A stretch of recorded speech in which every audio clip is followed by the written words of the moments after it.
Perhaps it was not mermaids that caused the accidents of which we heard tell, but monsters. I would wager your best boots upon it, dear brother. Let us descend and investigate further. But have a care. There may be more of them. Well, fancy that! Those beasts are dead. I thought they'd never go. We owe these little ones our thanks. Come on, let's say hello.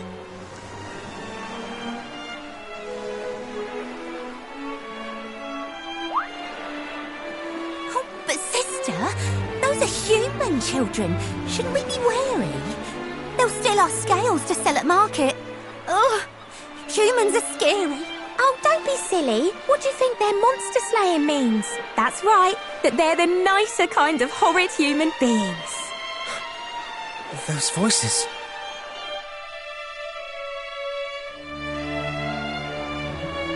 Hello? Is somebody there? Could it be more monsters? Monsters, she says. Oh, the cheek. We're nothing of the kind. We cannot have her thinking that. Let's go and change her mind. Mermaids! Real mermaids! Hello, humans. How'd you do? We didn't mean to scare you. Next time we catch you unawares, I promise we'll prepare you. The name's Melinda, Mermaid Girl, and I'm ever so grateful. You got rid of those monsters for us. Gosh, those things were hateful. My days, you can say that again. They gave us such a fright. Before you got here, me and Mel Mel thought it was good night. I didn't introduce my friend. This here is Ellie Pooh. Oh, sorry, that's just for her besties. It's Elaine to you. We're usually quite careful to keep out of monsters' sight, but staying hidden when someone's in danger isn't right. So when we went to rescue some humans that got hurt, we had to show our faces to those little bags of dirt. Sil, were you perchance about to say Sylvester? Do you know him? We do. In fact, we took him home a little while ago. His ship was sunk, and so we helped him and his friends, you know? Oh, help you did, Mel. Lovingly indeed in old Syl's case. Just shut it, you, before I wipe that smirk right off your face. Well, anyway, it's thanks to us they lived to tell the tale, and now they're all as healthy as the day they first set sail. You nursed them all back to health. We did indeed, and though their boat was full as full could be, we made sure every one of them returned home safe from sea. That is a relief to hear. We had feared that they might all be... Indeed. You have our gratitude, and that of the people of Zahan, I am sure. Many tears of joy will be shed at the return of those they feared lost. Oh, that's nice. But my poor Melly Mel's concerned about one man alone. I see. If I might ask, how badly hurt were the fishermen when first you found them? Oh, terribly, but none more so than poor Mr. Sylvester. Hence why I couldn't just stand by and leave his wounds to fester. Yeah, we believe you. But his wounds are now fully healed, you say? All but the burns both suffered in the fiery flames of passion. The two made moony eyes like it was going out of fashion. Shut it, you! Just shut it!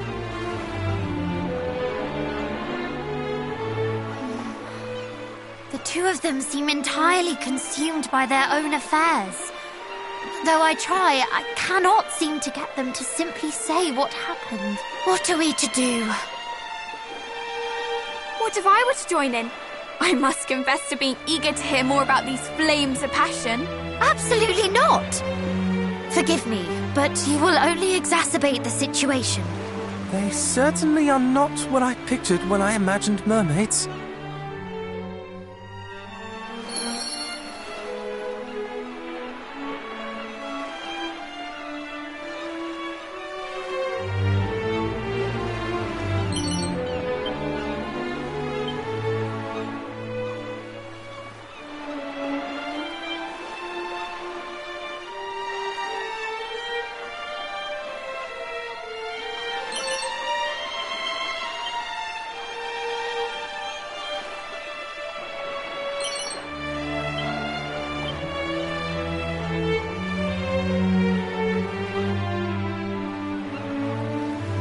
Forgive us for interrupting once more, but if I might disturb you for just a moment longer, you said you saw the fishermen of Zahan safely home. Is that correct?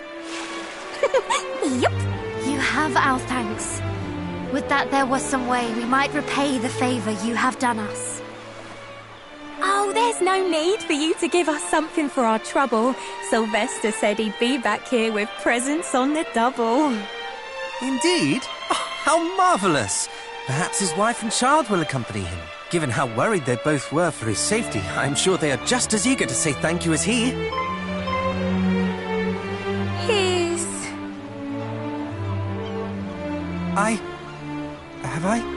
Did I say something strange, perhaps? Are you truly both so brainless? Hold your foolish tongues and allow me to do the talking.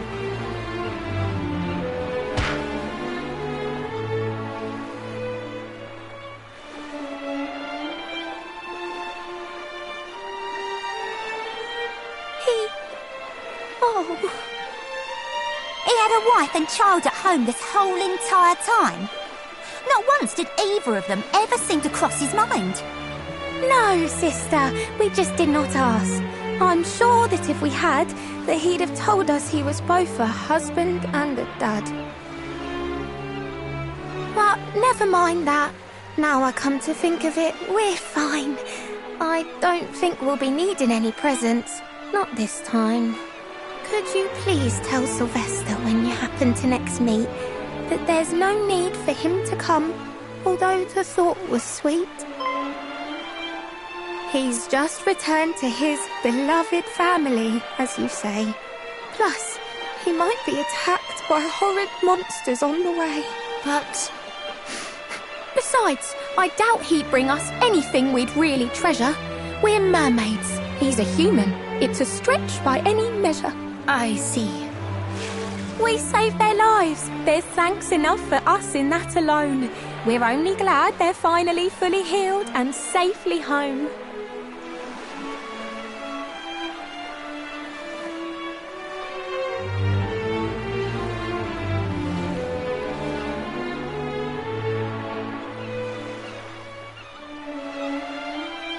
You sure you're all right? I'm fine, I promise. After all, there's nothing I can do. If he's back home and happy, then I'm happy for him too.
Oh, hello. Look, Ellie, it's our little human friends. It's wonderful to see your smiling faces once again. Ah, good. You are still here. There are matters we would discuss with you. Tell us, are you always to be found atop these rocks? Not all the time. We sometimes go a-wandering here and there. But yeah, we are here quite a lot. A whole lot, to be fair. But anyway, these matters that you mention, you mean him? You told him not to come back. Was he upset? Was it grim? We informed him of your wishes, and he thanked you for your consideration and asked that we bring you this.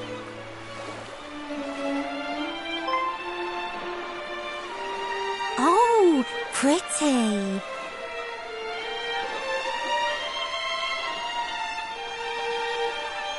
He said it once belonged to your kind, and he was most insistent that it be restored to you. Thanks. I've seen a pearl just like this one. Now, where would it have been? Oh yeah, now I remember who was wearing it. The Queen! You say just like it, Melly, but it wasn't quite that hue. Let's show her it and ask about it. She'll know what to do. Yeah, let's. She always knows what's best. She'll have something to say. And thanks again for bringing it. It's really quite a way. Before you go, I wish to apologize. We did not mean to cause you sorrow. You loved him, did you not? It cannot be easy. Oh, I appreciate it. But you really aren't to blame. I suppose no one is really. It's just an awful shame. It's me who should apologise for getting so upset. Imagine being such a softie. How weak can you get?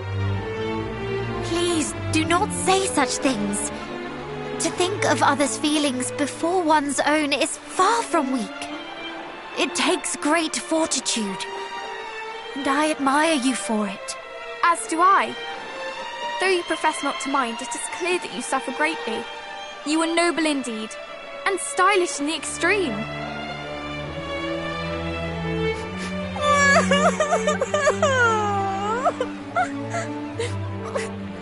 I know you're trying to cheer me up, but this is out of hand. Don't praise me so, I beg of you. It's more than I can stand. I shall praise you as much as I please. You are a wonderful, thoughtful person, and I admire you very much. Stop it! Stop it, you silly human!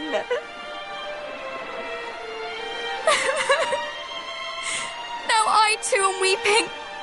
I cannot help it. Oh, it's all too much.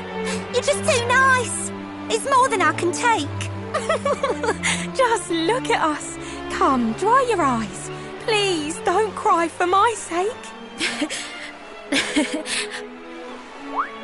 I feel somewhat left out.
Scions of the hero's line.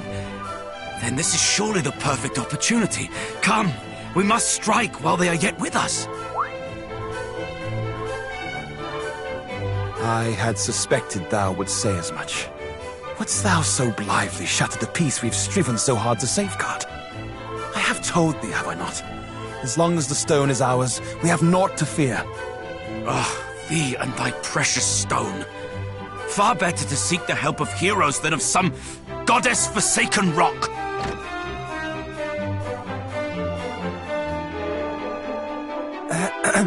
Might there be something we can help you with, perhaps? Thy timing is perfect, friend. We would ask that thy company stand beside us in battle.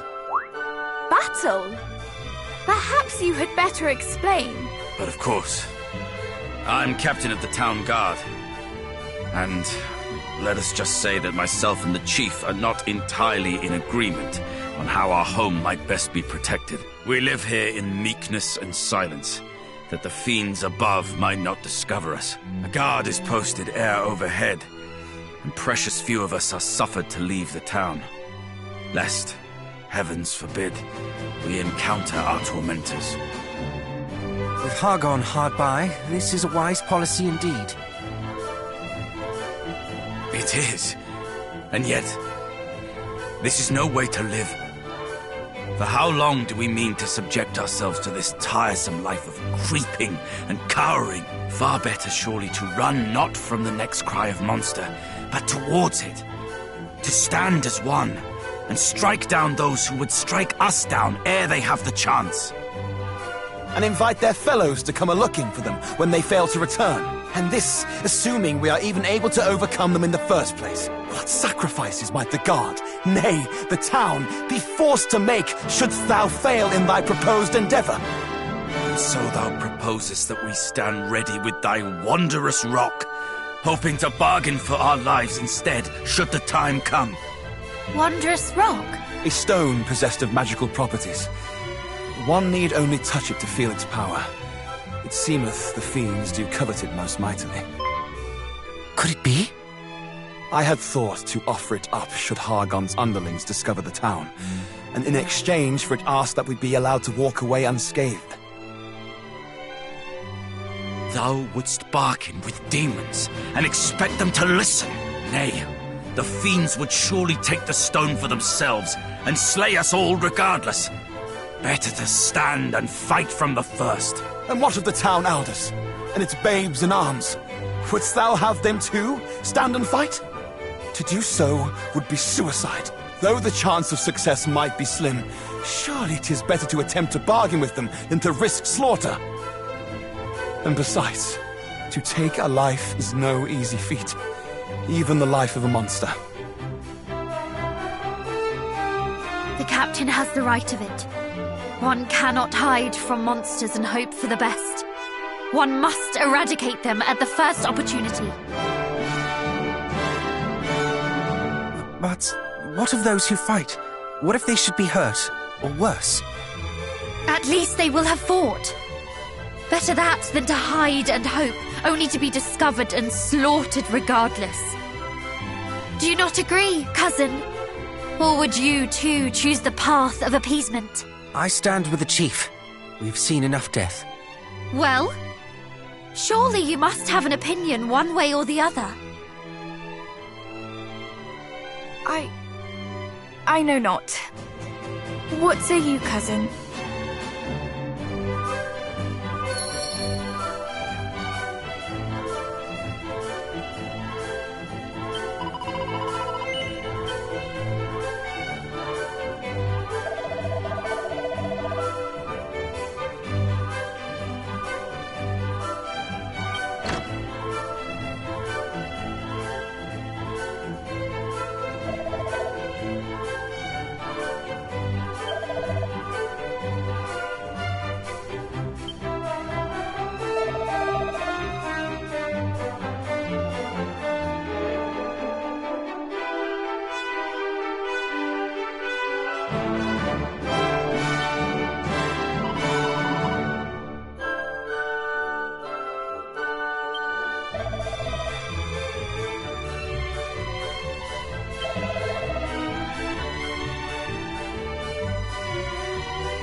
I am wounded. Calm yourself, please. Your hurt is not a grave one. But the blood...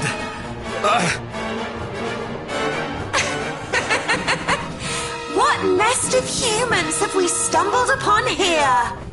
Come, aid me in destroying them. Lord Hargon shall hear of our achievement. But what, worm? Again you tremble and stutter and dither like a ninny, and you call yourself a monster? Watch as I slay these humans here, then do as I do. The little one shall be yours.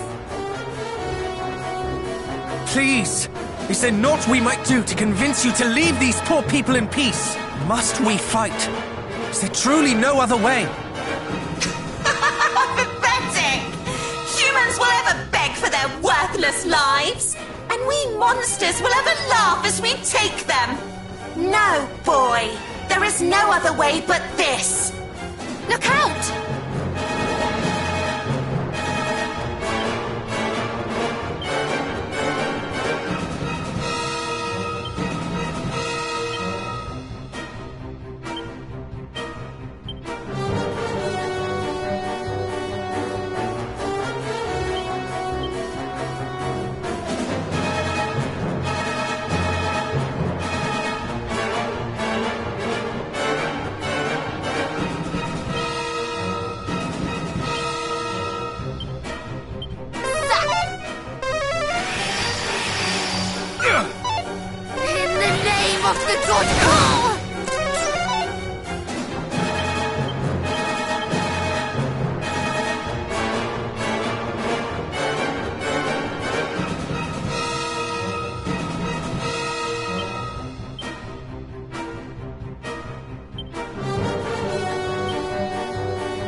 crush you!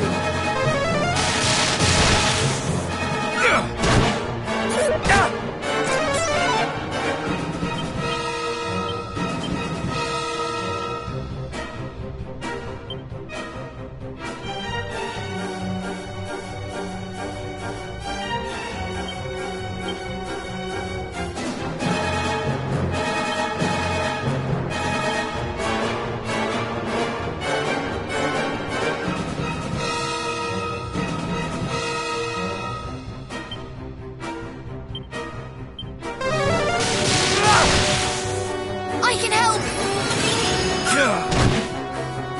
Now the real work begins.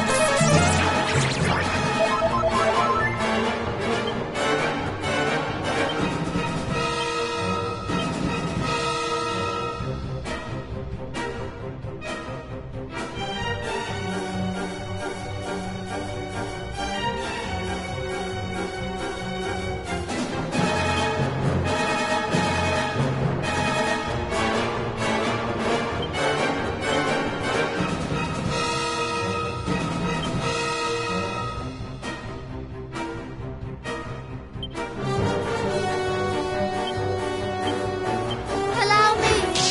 Allow me! You're mine! Ever so sorry. Oh! Ow!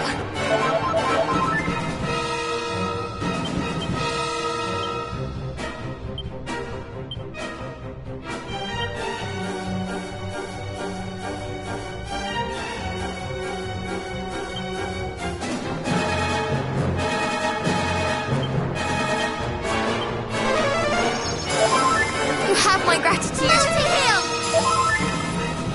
Ever so sorry.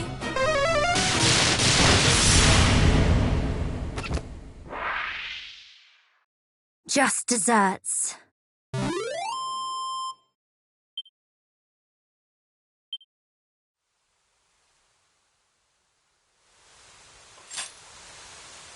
There was no reasoning with that wicked creature. There never would have been. Please, I beg of you, spare me. Do you think us foolish enough to fall for such theatrics? Huh? I swear to you, this is no ruse. I do not wish to fight with humans. I cannot. But you serve Hargon, do you not? I do, albeit poorly, for I am unable to raise a claw in anger, as I say. What poison is this?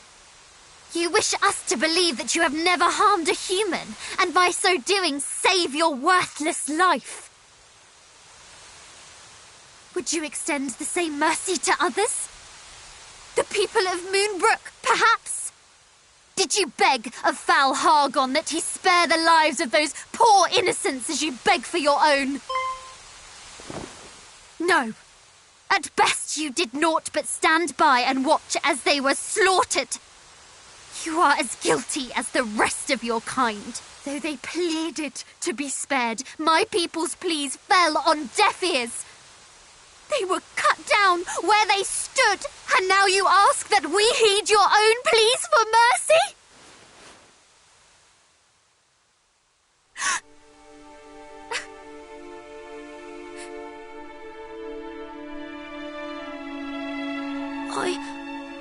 I know not what to say.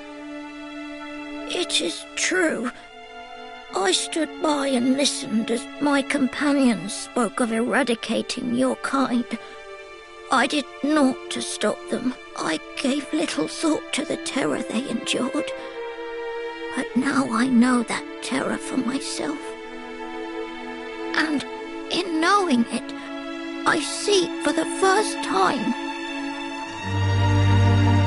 the gravity of the crimes my kind have inflicted and continue to inflict upon yours.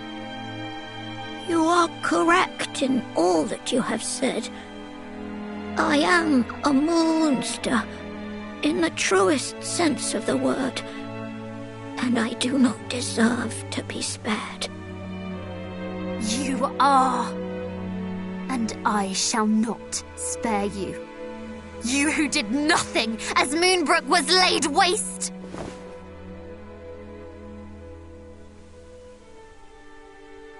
But surely this is not... Wait! He is a monster, this much is true, and a servant of foul Hargon. Nonetheless, through our veins flows the blood of heroes. Is it the act of a hero to strike down an enemy who repents, who begs plaintively for mercy?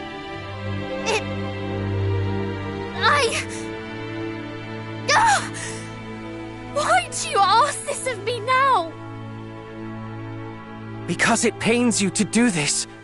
I see it, even as you raise your hand to strike, but you think it a betrayal of your people not to strike. And so you would do so regardless. But please, I beg of you, stay your hand. Would my people not hate me for sparing this pathetic creature? I know not, but think instead of this. What would your father have said? He would have told me that he loved me no matter what I chose to do.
Are you awake? I too am awake. As am I. Wide awake, in fact.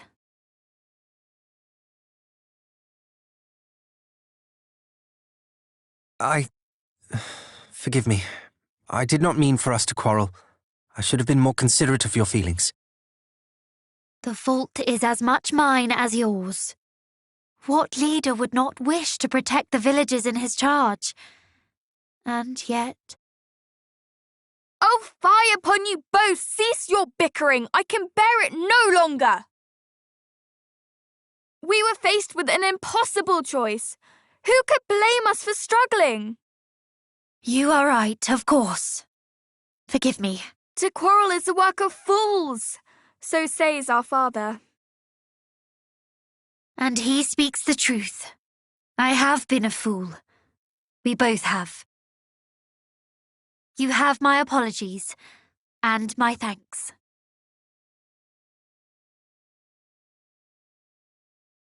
Now that I think upon it, I fear that neither of our friends had the right of it.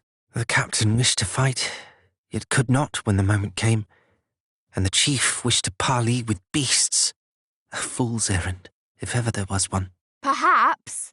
And yet, if neither path is right, then all are wrong. Indeed.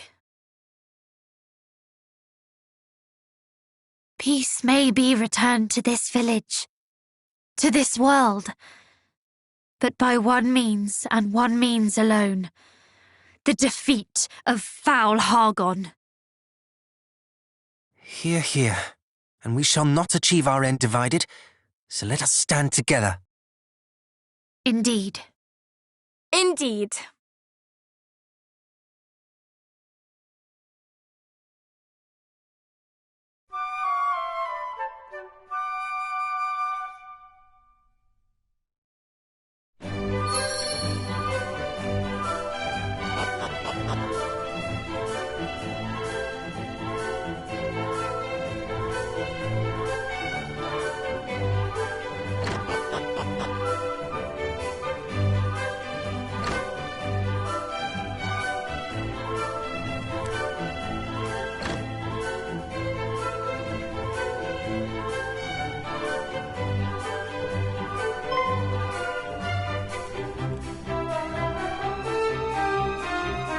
Oh, good day.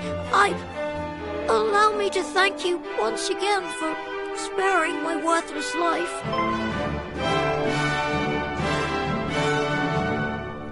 And allow me to apologize. It was not you who destroyed my homeland. Perhaps not, but nor did I go to your people's aid. I have decided to try and do what I might to make amends. Already have I shared moods with the chief that I pray might be of use in protecting this community. And I'm sure it will be. There is much that only you could know. We were told that you asked to be locked in a cell.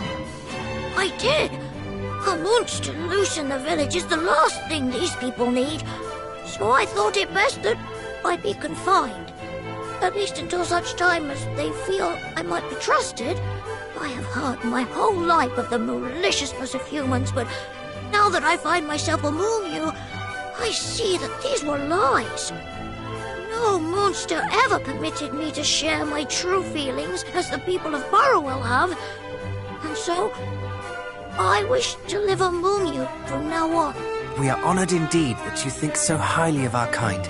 We shall visit you again when next we are in Burrowell. Thank you.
Thank you for meeting with us, Majesty. I am the Princess of Moonbrook. My companions and I...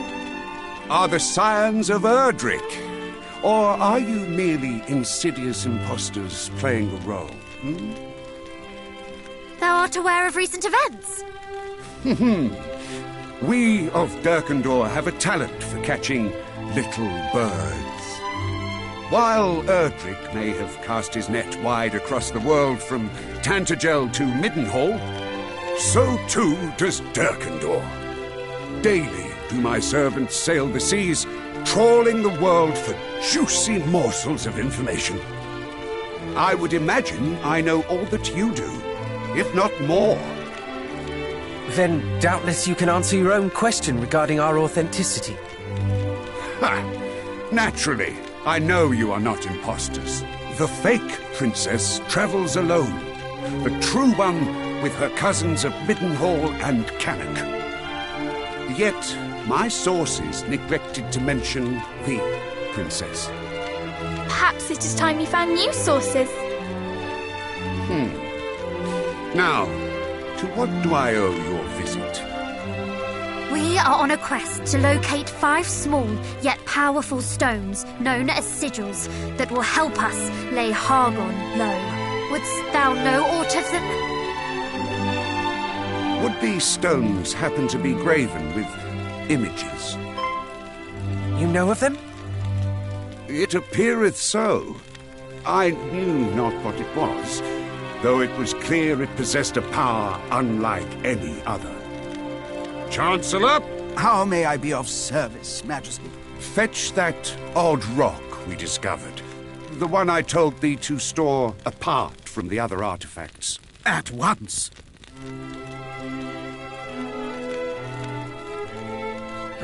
To think it would be so easy. Lo, did I say I would present it to you without demanding aught in return? A tough customer, eh? How much do you want for it? How much? Dost thou think me so low as to pinch thy pocket money? There is but one thing I require of you. That you show to me the same strength that you showed to the priest of Beren. What is the priest to thee, precisely? He is an old friend. Now, on to what precisely I would have you do for me. I would put your strength to the test. Perform satisfactorily, and I shall bestow unto you the sigil. After all, if you cannot best my trial, then you will hardly be capable of defeating Hargon himself. What say you? Of course we will face it. Why, I can but think it is the very purpose for which your friend sent us here. One would expect no less of the scions of Erdrick. Speak with me anew once your preparations are complete.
You're mine!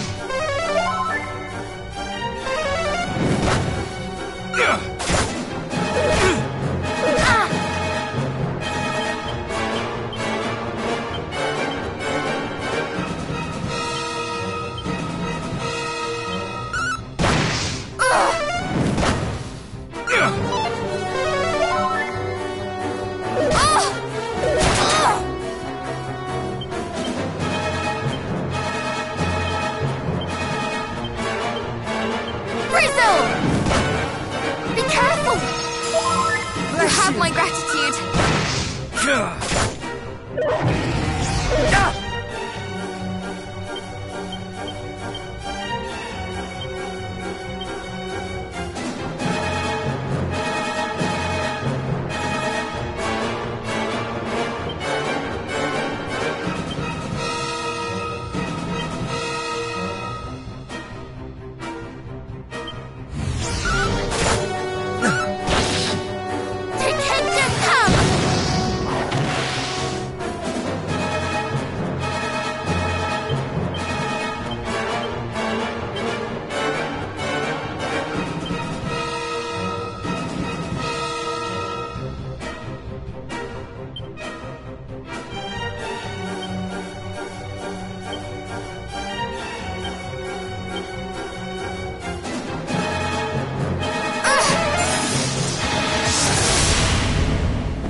Will that suffice, Your Majesty?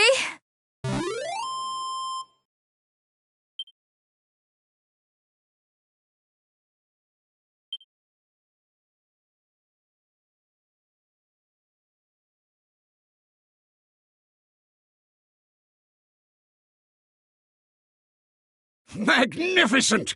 Now that was the strength of Erdrick!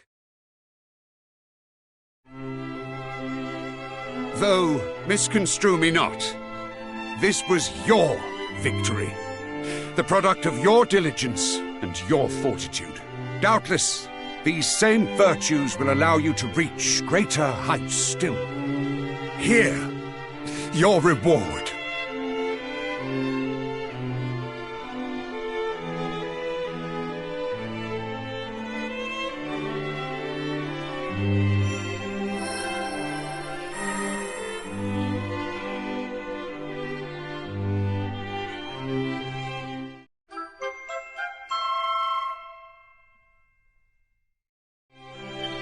Thank you, Your Majesty.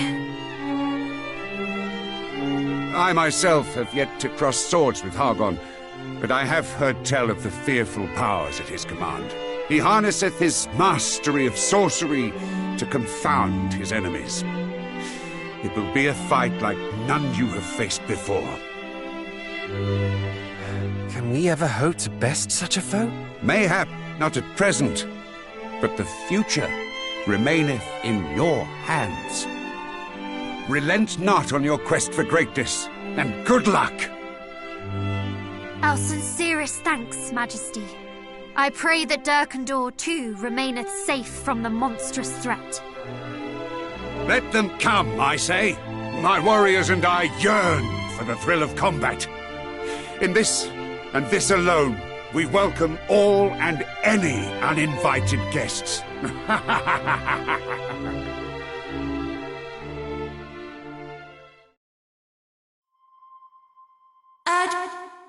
Here?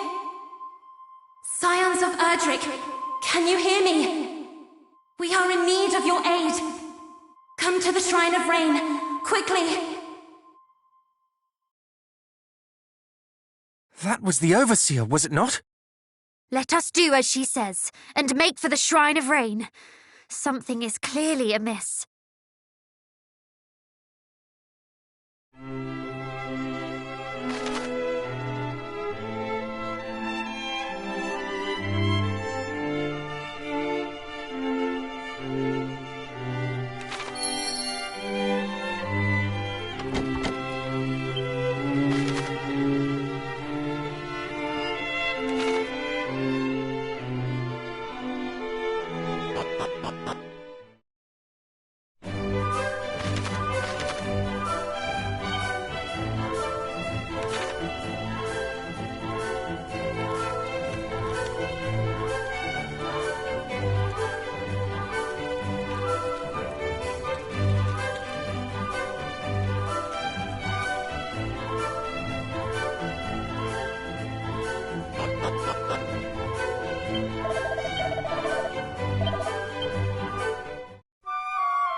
you.